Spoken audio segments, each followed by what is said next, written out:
வணக்கம் மக்களே, என் பேர் கயல். நம்ம சேனல் கருத்து கயலில் டெய்லி வீடியோஸ் போட்டுட்ருக்கோங்க.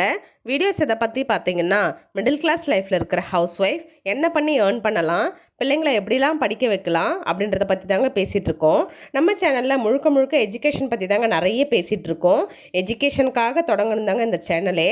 இன்றைக்கி பார்த்தீங்கன்னா, தமிழ்நாட்டில் ஸ்டேட் போர்டுக்கான 10th பப்ளிக் எக்ஸாமோட ரிசல்ட் வந்து வெளியிட்ருக்காங்கங்க. உங்கள் வீட்டில் யாராச்சும் 10th பப்ளிக் எக்ஸாமில் நல்ல மார்க் வாங்கியிருந்தாலோ பாஸ் பண்ணியிருந்தாலோ கமெண்டில் போடுங்கங்க. நான் ஆல்ரெடி ஒரு வீடியோவில் சொல்லியிருப்பேங்க, எல்லா வீடியோலையும் சொல்லியிருப்பேன். நான் வந்து ஹோம் டியூஷன் எடுக்கிறேன் அப்படின்னு சொல்லிட்டு. ஹோம் டியூஷனில் எப்படி பிள்ளைங்களை படிக்க வைக்கிறேன், என்ன ஸ்டாண்டர்ட்லேருந்து எந்த ஸ்டாண்டர்ட் வரைக்கும் எடுக்கிறேன், எவ்வளோ ஃபீஸ் வாங்குகிறேன், எல்லாமே டீட்டெயிலாக சொல்லியிருப்பேங்க.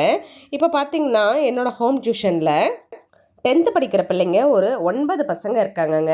அதில் வந்து ஒரு 5 பசங்க பொண்ணுங்களும் 4 பசங்க பையனுங்களும் இருக்காங்கங்க. அவங்களோட மார்க்கை வந்து இப்போ நம்ம பார்க்கலாங்க. இப்போ பார்த்தீங்கன்னா, என்னோடய ஹோம் டியூஷனில் ஹையஸ்ட்டு மார்க் வாங்கியிருக்குது வந்து ஒரு பையனோட நேம் வந்து ஹைட் பண்ணியிருக்கேங்க. 455 வாங்கியிருக்காங்க.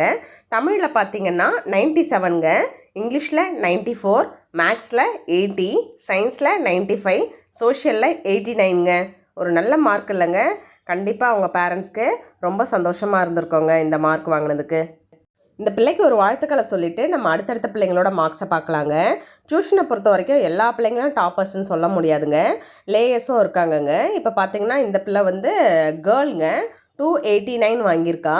தமிழில் பார்த்தீங்கன்னா 66, இங்கிலீஷில் பார்த்தீங்கன்னா 49, மேக்ஸில் 53, சயின்ஸ்லேயும் 53 அண்ட் சோஷியலில் பார்த்தீங்கன்னா 68 வாங்கியிருக்காங்கங்க. எல்லாருமே ஒரே மாதிரி படிக்கிறாங்க, எல்லாருக்குமே ஒரே டேலண்ட் இருக்குதுன்னு சொல்ல முடியாதுங்க. ஒவ்வொருத்தருக்கும் ஒவ்வொரு டேலண்ட் இருக்குங்க. நம்ம இந்த பிள்ளைக்கும் ஒரு வாழ்த்துக்களை சொல்லிவிட்டு அடுத்த பிள்ளையோட மார்க் பார்க்கலாங்க. அடுத்த ஸ்டூடெண்ட் பார்த்தீங்கன்னா, இவங்க பாய்ங்க. இவங்க வந்து டோட்டல் வந்து 366 வாங்கியிருக்காங்க. இவங்க இன்னும் கொஞ்சம் ஸ்கோர் எதிர்பார்த்தேங்க, ஒரு 370 ஒரு 380 எதிர்பார்த்தேன். பட் ஓகே தாங்க, குறைஞ்சிட்டாங்க. இதுக்கு மேலே ஒன்றும் பண்ண முடியாது. தமிழில் 79, இங்கிலீஷில் 75, மேக்ஸில் 66, சயின்ஸில் 65 அண்ட் சோஷியலில் வந்து 51 வாங்கியிருக்காங்கங்க. இப்போ பார்த்தீங்கன்னா, சோஷியலில் வந்து கொஞ்சம் குறைஞ்சிருக்காங்கங்க. எதனாலன்னா, அந்த 2 days லீவை வந்து அவங்க ரீசனாக சொல்கிறாங்க. பட் நான் என்னோடய டியூஷனில் நான் அந்த 2 days லீவில் மட்டும் படிக்க வைக்கலங்க. நடுவில் இருந்த லீவில் முன்னாடியே வந்து நான் நிறைய சோஷியல் படிக்க வச்சுட்டேங்க. இந்த பிள்ளைக்கும் ஒரு வாழ்த்துக்களை சொல்லிவிட்டு நம்ம அடுத்த ஸ்டூடெண்ட்டை பார்ப்போங்க. அடுத்த ஸ்டூடெண்ட் பார்த்திங்கன்னா ஒரு கேர்ளுங்க, 303 எடுத்திருக்காங்க. இவங்க பாருங்கள், சோஷியலில் தான் ரொம்ப லீஸ்ட்டு மார்க்குங்க, 36 வாங்கியிருக்காங்க. எனக்கு ரொம்ப கஷ்டமாக இருந்ததுங்க. ஆனால் நான் முன்னாடியே பிஃபோராகவே நான் சோஷியல் படிக்க வச்சேங்க. இவங்களுக்கு லாஸ்ட் டைமில் என்ன ஒரு பதட்டமாக இல்லை லேசினஸாக தெரியல, சோஷியலில் மட்டும் குறைச்சிட்டாங்க. மற்றபடி இவங்க கொஞ்சம் லேயர்ஸ் தாங்க, இவங்களுக்கு ஓகே தாங்க. இவங்களுக்கும் ஒரு வாழ்த்துக்கள் சொல்லிவிட்டு நம்ம அடுத்த பிள்ளையை பார்க்கலாங்க. இவங்க வந்து ஒரு பாய்ங்க, பார்த்திங்கன்னா 319 எடுத்திருக்காங்க. தமிழில் வந்து 80, இங்கிலீஷில் 69, மேக்ஸில் 60, சயின்ஸில் 63. இவங்களும் சோஷியலில் குறைச்சிட்டாங்கங்க. நம்ம எந்த அளவுக்கு உஷாராக சோஷியலை ப்ரிப்பேர் பண்ணி வச்சோமோ அதை வந்து எல்லாமே லாஸ்ட் டைமில் மறந்துருக்காங்கங்க. அந்த லாஸ்ட் 2 days என்ன நம்ம ரிவைஸ் பண்ணமோ அதுதான் அவங்க ரிசல்ட்டாக வந்து கொடுத்துருக்காங்கங்க. அதனால் பிள்ளைங்க இன்னும் கொஞ்சம் எதிர்பார்த்தாங்க, சோஷியலில் கொஞ்சம் குறைஞ்சிட்டாங்க. எனிவே இவங்களுக்கும் ஒரு வாழ்த்துக்கள் சொல்லிவிட்டு அடுத்த பிள்ளையை பார்க்கலாங்க. இவங்களும் ஒரு பாய் தாங்க, 279 வாங்கியிருக்காங்க. இவங்க வந்து கொஞ்சம் ஸ்லோ லேர்னருங்க.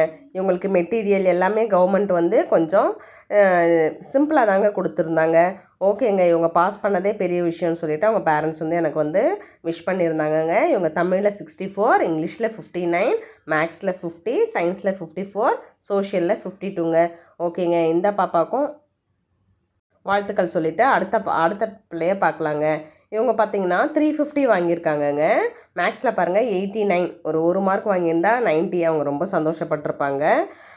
இவங்க கொஞ்சம் மேக்ஸ் நல்லா பண்ணுவாங்கங்க. பட் வந்து கொஞ்சம் இங்கிலீஷு, கொஞ்சம் சோஷியல் அது மாதிரி சப்ஜெக்டில் வந்து இவங்க ஸ்ட்ரகிள் பண்ணுவாங்கங்க. பட் ஓகேங்க, இவங்க வந்து எதிர்பார்த்த அளவுக்கு தான் மார்க் வாங்கியிருக்காங்க. இவங்களுக்கும் நம்ம ஒரு வாழ்த்துக்களை சொல்லிவிட்டு நம்ம அடுத்த பிள்ளையை பார்ப்போங்க. அடுத்த பிள்ளை பார்த்திங்கன்னா, இவங்க வந்து ஒரு நல்ல ஸ்கோருங்க. பட் இவங்க வந்து தமிழ் மீடியத்தில் வந்து இவங்க வந்து நல்ல ஒரு ஸ்கோர் பண்ணியிருக்காங்க, 398ங்க. தமிழில் வந்து 86, இங்கிலீஷில் வந்து 80, மேக்ஸில் 73, சயின்ஸில் 79, சோஷியல் சயின்ஸில் 80ங்க. இவங்களுக்கு சோஷியல் சயின்ஸில் கொஞ்சம் நல்லா படிக்க நல்ல ஒரு ஆர்வங்க. தமிழ் மீடியமாக இருந்தாலும் நல்ல சோஷியல் சயின்ஸு அந்த ஹிஸ்ட்ரி பற்றி படிக்கிறதோ ஜியாகிரஃபி பற்றி படிக்கிறதோ இவங்களுக்கு ரொம்ப இன்ட்ரெஸ்ட்டுங்க. இவங்க பார்த்திங்கன்னா பாய்ங்க. இவங்களுக்கும் ஒரு வாழ்த்துக்கள் சொல்லிவிட்டு நம்ம அடுத்த ஸ்டூடெண்ட் பார்ப்போங்க. இந்த ஸ்டூடெண்ட் பார்த்திங்கன்னா இங்கிலீஷ் மீடியம் தாங்க. 419 வாங்கியிருக்காங்கங்க.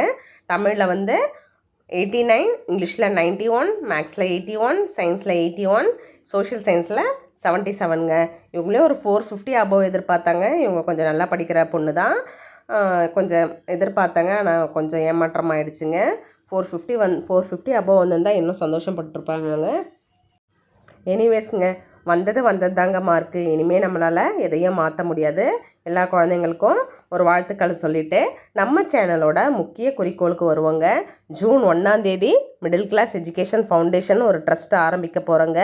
அதில் இந்த மாதிரி ரொம்ப படிக்க முடியாத பிள்ளைங்களுக்கு, கஷ்டப்படுற பிள்ளைங்களுக்கு ஃபீஸ் கட்டுறதுக்காக ஹெல்ப் பண்ண போகிறோங்க. இதுதாங்க நம்ம சேனலோட ஒரு கோலாகவே இருக்குது. நீங்கள் வந்து நம்ம சேனலை சப்ஸ்கிரைப் பண்ணுங்கங்க. நம்ம சேனல் சப்ஸ்கிரைப் பண்ணிவிட்டு நீங்கள் கமெண்ட் பண்ணுங்கங்க. கமெண்ட் பண்ணிங்கன்னா கண்டிப்பாக உங்களுக்கும் நான் ஹெல்ப் பண்ண ரெடியாக இருக்கேங்க. என்னை நம்பி வாங்கங்க. மற்றவங்களுக்கும் இந்த சேனலை பற்றின விஷயத்தை ஷேர் பண்ணுங்கங்க. Thanks for வாட்சிங்க.